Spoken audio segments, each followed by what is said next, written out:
This week on Your City Now, City Council reviews the Pit Bull Ordinance, Denver targets gun safety, and Colorado prepares for the national primary. These stories and more are just ahead on Your City Now.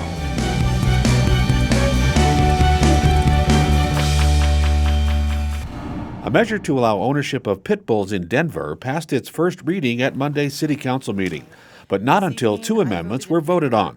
The first mandates spaying and neutering the animal as a requirement to obtain the restricted license. It's been a very long consensus in the veterinary community that spaying and neutering does reduce some negative behaviors, and I think it's appropriate to err on the side of caution. The second amendment shortens the period in which Denver Animal Protection will collect data on pit bull behavior from 5 years down to 2 years.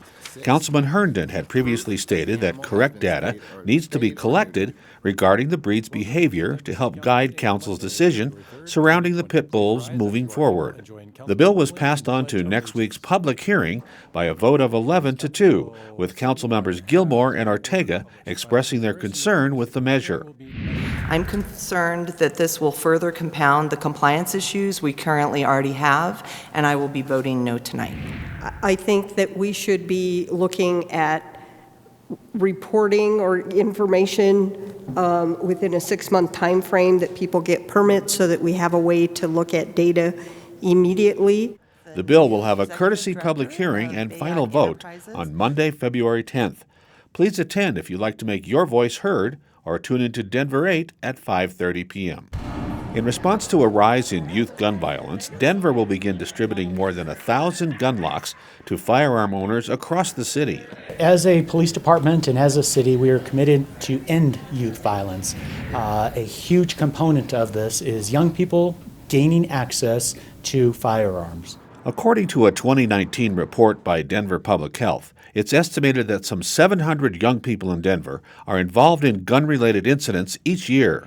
In some of these instances, whether it be a violent act from one person to another or a self-inflicted wound, a lot of these could have been stalled or even completely stopped had there been security on the firearm.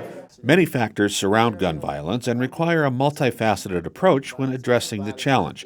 Mayor Hancock spoke with local teens and youth advocates to learn about their experiences and suggested solutions. A lot of these kids are dealing with a lifetime of trauma between 10 and 20 years old. So if you don't deal with that trauma, trying to get them employment or a job is moot because you have to transfer or transform that trauma before they transfer it to somewhere else. The citywide distribution of 1,200 gun locks was made possible in part by a donation from Project ChildSafe and the Denver Police Department. To learn more, go to denvergov.org.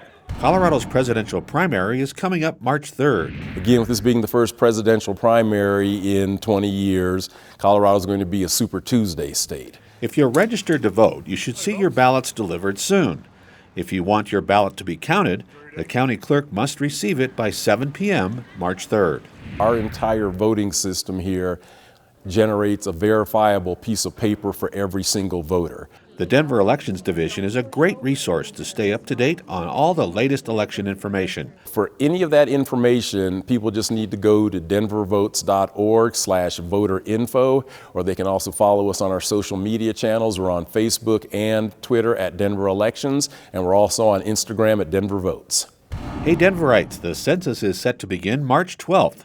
The constitutionally mandated head count of every single person living in the U.S., regardless of legal status, is conducted every 10 years. And this time around, the census has never been easier to complete.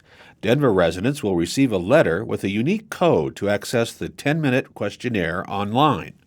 The information you provide is confidential and cannot be shared under penalty of a $250,000 fine and/or 5 years in prison. Make a difference for Colorado and be counted. The information you provide will affect your quality of life and potentially increase the state's representation in the U.S. House of Representatives. To learn more, go to denvergov.org/census 2020. You can catch new episodes of Your City Now every Friday. Thanks for watching, Denver.